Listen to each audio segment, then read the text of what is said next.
राधे राधे मेरे प्रिय भक्तों, आप सभी लोग जानते हैं कि 15 नवंबर को उत्पन्ना एकादशी है और उत्पन्ना एकादशी का चाहे व्रत तोड़ लेना, लेकिन ये 3 चीज खा लेना, छप्पड़ फाड़कर होगी धन की वर्षा। भक्त उत्पन्ना एकादशी के दिन बिना किसी को बताएं चुपचाप ये एक चीज खा लेना और कुछ ही समय में चमत्कार देखना। आपके समस्त परेशानियों से छुटकारा मिल जाएगा और आपके घर में इतनी धन दौलत आएगी कि आप बैठे बैठे संभाल नहीं पाएंगे। अगर आपके ऊपर पितृ दोष, काल सर्प दोष, राहु दोष जैसे दोष भी होंगे तो वो भी दूर हो जाएंगे। भक्तों, 15 नवंबर को पढ़ने वाली उत्पन्ना एकादशी बहुत ही खास और विशेष फलदायी एकादशी मानी जाती है, क्योंकि इसी एकादशी से एकादशी व्रत की शुरुआत हुई थी। भक्तों, इसी के साथ में, इस दिन व्रत रखने के साथ में यह गुप्त चीज खाने से आपके सारे पाप नष्ट हो जाते हैं, आपको मानसिक शांति प्राप्त होती है। आपको भक्तों, जो भी लोग एकादशी के व्रत की शुरुआत करना चाहते हैं उनके पास ये बहुत अच्छा मौका है, उनको उत्पन्ना एकादशी व्रत की शुरुआत कर देना चाहिए ताकि उनको भगवान विष्णु और माता लक्ष्मी जी का पूर्ण आशीर्वाद मिल सके। भक्तों, इसी के साथ में इस बार उत्पन्ना एकादशी को लेकर लोगों के मन में ये कन्फ्यूजन भी है कि ये एकादशी 15 नवंबर की है या 16 नवंबर की। हमें व्रत कब रखना है, व्रत कब खोलना है, ये भी आप जान लीजिए। मेरे प्रिय भक्तों, उत्पन्ना एकादशी की तिथि 14 नवंबर शुक्रवार को देर रात 12:50 पर शुरू होगी और ये तिथि 15 नवंबर की तिथि में ही आएगी। इसके बाद उत्पन्न एकादशी की तिथि की समाप्ति 16 नवंबर रविवार की सुबह 2:37 पर होगी। देखा जाए तो ये रात्रि का ही समय रहेगा। ऐसे में इस बार उत्पन्ना एकादशी का व्रत 15 नवंबर 2025 सिर्फ एक ही दिन रहेगा और इसी दिन इस एकादशी का व्रत अभी रखा जाएगा। इसके एक दिन पहले 14 नवंबर 2025 को दशमी तिथि के नियमों का पालन किया जाएगा। भक्तों, अब हम लोग द्वादशी तिथि के बारे में भी जान लेते हैं। ये कब से लेकर कब तक रहेगी, क्योंकि इसी बीच में आपको व्रत का पारण करना रहता है। द्वादशी तिथि 16 नवंबर रविवार को सुबह 2:38 पर शुरू होगी और इसकी समाप्ति 17 नवंबर सोमवार को सुबह 4:47 पर होगी। इस हिसाब से द्वादशी तिथि 16 नवंबर रविवार के दिन मानी जाएगी।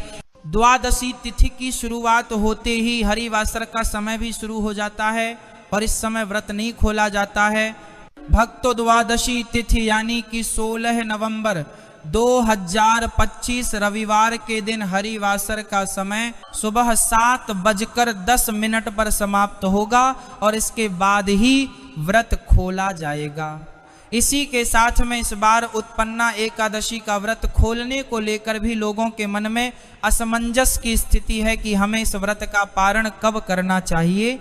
अगर आप लोग इस व्रत का पारण सुबह कर रहे हैं तो आपको 16 नवंबर को सुबह 7:15 से लेकर सुबह 8:45 के बीच में आप अपने व्रत को खोल सकते हैं। अन्यथा फिर इसके बाद में व्रत पारण करने का समय दोपहर को 1:10 से शुरू होकर दोपहर 3:18 के बीच में व्रत खोला जा सकता है। भक्तों, उत्पन्ना एकादशी व्रत का पारण हमेशा शुभ मुहूर्त में ही करना चाहिए ताकि हमें हमारे व्रत का पूर्ण फल मिल सके। जो भी लोग उत्पन्ना एकादशी का व्रत रखेंगे उन्हें सबसे पहले दशमी के दिन एक समय भोजन करना होगा। इस दिन बिना लहसुन प्याज का भोजन करें, चावल का प्रयोग ना करें और तुलसी पत्र तोड़ कर रख ले जो कि आपको एकादशी व्रत के दिन काम आएंगे। इसके बाद आप अगले दिन एकादशी व्रत को धारण करें, संकल्प लेकर व्रत की शुरुआत करें और पूरा दिन व्रत रहे। इस व्रत में फलाहार कर सकते हैं, कोई परेशानी नहीं, और पानी भी पी सकते हैं और फिर अगले दिन जाकर आपको शुभ मुहूर्त में अपने व्रत का पारण करना है और इस दिन आपको चावल जरूर खाना चाहिए। मेरे प्रिय भक्तों, इस तरीके से आपको इस उत्पन्न एकादशी के व्रत को रखना चाहिए। भक्तों, कई सारे लोगों का यह प्रश्न है कि अगर हम लोग 15 नवंबर उत्पन्ना एकादशी का व्रत रख रहे हैं तो क्या हम लोग इस दिन फलाहार खा सकते हैं, क्या इसको खाने में कोई परेशानी है और क्या इस व्रत में पानी पी सकते हैं। भक्तों, उत्पन्ना एकादशी के व्रत में आप फलाहार खा सकते हैं, फलों को खा सकते हैं, पानी भी पी सकते हैं, इसमें कोई परेशानी नहीं। पर भक्तों, यहाँ पर आपको एक बहुत ही जरूरी बात ध्यान रखना है कि उत्पन्ना एकादशी के दिन आपको या आपके घर के लोगों को चावल भूल से भी नहीं खाना है, क्योंकि उत्पन्ना एकादशी के दिन चावल खाने वाले पाप के भागीदार बनते हैं। और इसके दिन के जो बहुत पाप के भागीदार बनते हैं, उत्पन्ना एकादशी के दिन किसी भी प्रकार से आपको चावल का प्रयोग भी नहीं करना चाहिए।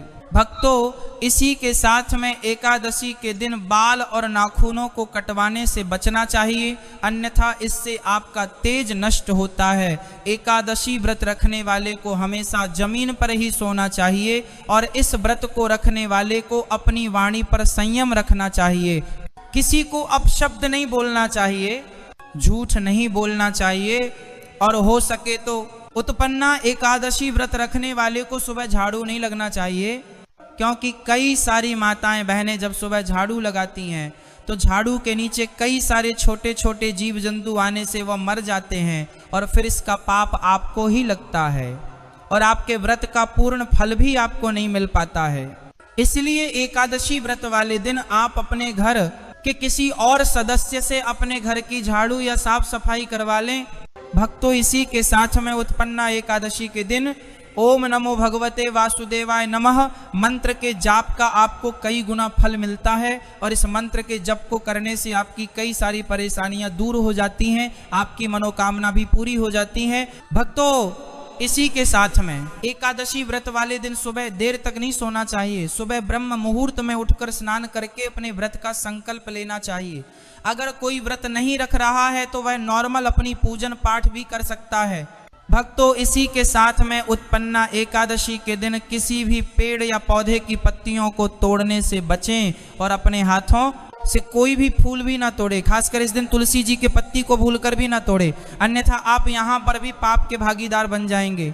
अगर आपको इस दिन तुलसी जी की आवश्यकता पड़ जाए तो आप एक दिन पहले ही तुलसी तोड़ कर रख लें, या तुलसी जी के पौधे के नीचे जो तुलसी जी पहले से टूटी हुई पड़ी हो उनको उठाकर उपयोग करें। भक्तों, इसी के साथ में इस दिन तुलसी जी के पौधे में पानी भी नहीं देना चाहिए, क्योंकि आपके व्रत के साथ में तुलसी जी का भी इस दिन व्रत होता है। भक्तों, अब हम लोग जान लेते हैं कि ऐसी वह कौन सी गुप्त चीज है जो कि अगर आप उत्पन्ना एकादशी के दिन खा लेते हैं तो इससे आपके घर में छप्पर फाड़ कर पैसा आता है। तो भक्तों, सबसे पहले हम आपको ये बता दें कि इस दिन आपके घर में कोई व्रत रखे चाहे ना रखें, पर आपके घर में प्याज लहसुन वाला भोजन नहीं बनना चाहिए और ना ही सेवन करना चाहिए। इसी के साथ में इस दिन सिर्फ अपने घर का ही बना हुआ भोजन खाना चाहिए, बाहर जाकर भोजन नहीं करना चाहिए। भक्तों, इसी के साथ में उत्पन्ना एकादशी व्रत में तंबाकू, गुटखा, खैनी, मदिरा आदि का सेवन भी पूर्ण रूप से निषेध है।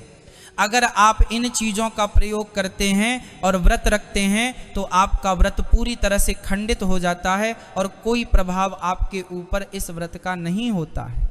भक्तों, 15 नवंबर उत्पन्ना एकादशी को आप लोग व्रत रखें चाहे ना रखें, पर आप लोग अपने घर का बना हुआ शुद्ध और सात्विक भोजन ही करें, जिसमें नॉर्मल दाल रोटी ही आपको इस दिन बनाना है, चावल नहीं बनाना है। भक्तों, इसी के साथ में इस दिन नाश्ते में पोहा वगैरह भी नहीं खाया जाता है, क्योंकि ये भी चावल से ही बनता है।